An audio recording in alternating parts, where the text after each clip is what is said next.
अद्वैतभास्करम् अर्धनारीश्वरम् त्रिदशहृदयङ्गमम्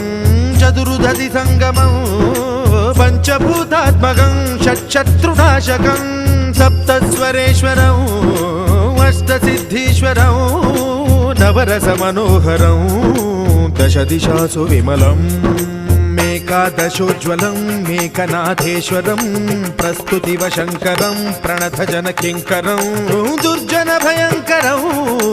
सज्जनशुभङ्करं प्राणिभवतारकं प्रकृतिहितकारकं भुवनभव्यभवनायकं भाग्यात्मकं रक्षकं ईशं सुरेशं ऋषेशं परेशं नटेशं